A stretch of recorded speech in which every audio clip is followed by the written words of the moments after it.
Oke pemirsa, investasi bodong adalah istilah yang mungkin cukup sering kita dengar.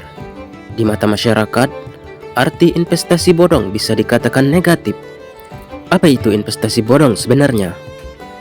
Investasi adalah aktivitas penanaman uang atau modal aset berharga untuk tujuan memperoleh keuntungan. Sementara investasi bodong lebih mengarah penipuan, sehingga bukan untung yang didapat, tetapi justru kerugian. Semakin mudahnya informasi yang didapat oleh individu terkait investasi, membuat makin maraknya penipuan investasi bodong. Investasi bodong adalah penipuan. Biasanya, investasi bodong menawarkan sebuah keuntungan yang sangat besar dan menggiurkan. Dengan begitu, para korban akan semakin tertarik dan melakukan investasi tanpa berpikir panjang. Akan tetapi, bukan keuntungan yang akan Anda peroleh, namun Anda justru akan mendapatkan kerugian jika terjerumus ke dalamnya. Di Indonesia, masih banyak oknum yang gencar memasarkan produk investasi bodong. Biasanya, mereka menyasar orang-orang yang memiliki informasi minim terkait investasi. Jadi, orang-orang tersebut berpotensi untuk mudah tergiur dengan keuntungan besar yang mereka tawarkan. Hal tersebut tentu sangatlah merugikan. Seringkali investasi bodong adalah investasi di mana korban akan diminta sejumlah uang untuk menanamkan modal dalam produk atau bisnis yang sesungguhnya tidak pernah ada. Orang yang menyuruh Anda melakukan hal tersebut adalah membawa kabur uang. Percaya pada investasi bodong atau ponzi adalah sebuah kerugian. Ciri-ciri investasi bodong atau ponzi. 1. Menawarkan yang tidak masuk akal. Ciri mencolok dari investasi bodong atau ponzi adalah iming-iming keuntungan besar, bahkan cenderung tidak masuk akal.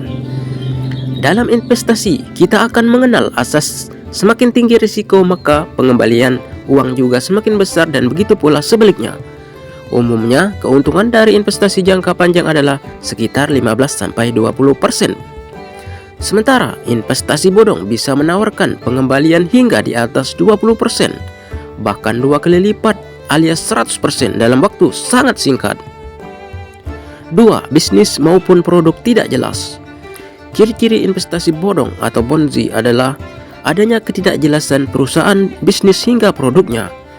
Ketika perusahaan atau produk yang ditawarkan tidak bisa ditemukan informasinya secara resmi dan valid, baik itu melalui internet maupun bertanya pada pakar ahlinya. 3. Perusahaan tidak berizin. Biasanya badan hukum dari perusahaan investasi bodong atau ponzi adalah tidak jelas perizinannya.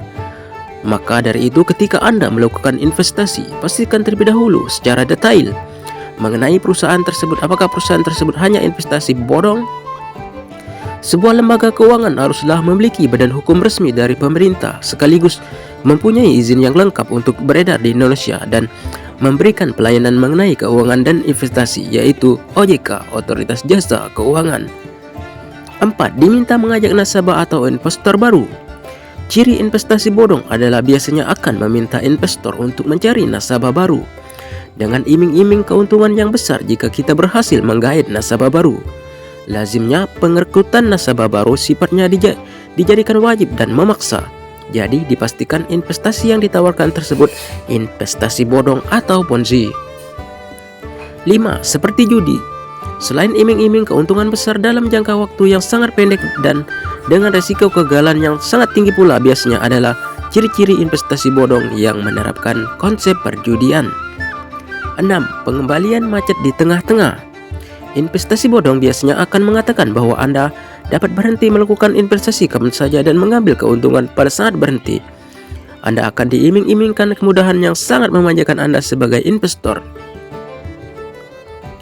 Contoh investasi bodong. 1. Investasi online atau robot trading. Seiring perkembangan teknologi yang sudah semakin modern, modus kejahatan juga mulai mengikuti perkembangan zaman. Contohnya, investasi bodong yang dilakukan secara online. Tipe penipuan semacam ini sangat marak terjadi di dunia maya. Biasanya para pelaku akan mencari atau menarik para korbannya melalui iklan di media sosial, di mana mereka membuat sebuah iklan yang berisi kalimat ajakan untuk berinvestasi dengan menawarkan keuntungan besar dalam waktu singkat. Di sisi lain, para pelaku penipuan akan merencanakan semuanya secara matang supaya mereka terlihat profesional dan meyakinkan. Selain itu, para pelaku juga berani mencatut nama OJK, BI, atau bank lain di produk yang mereka tawarkan. Kemudian para korban akan diberikan laman web palsu yang digunakan untuk media pendaftaran investasi dan juga menyetor sejumlah uang. Setelah semuanya sudah selesai, maka laman website tersebut akan menghilang dan tidak dapat diakses. Para pelaku akan menghilang tanpa jejak dengan sejumlah uang yang sudah korban dikirimkan. Dengan penjelasan ini, semoga Anda mengerti tentang apa itu investasi bodong atau Ponzi. Dan saya harapkan kalian segera meninggalkan Ponzi. Tinggalkanlah Ponzi, karena Ponzi adalah kepalsuan, investasi, penipuan. Dan jangan pernah deposit di investasi bodong, oke? Salam akal sehat.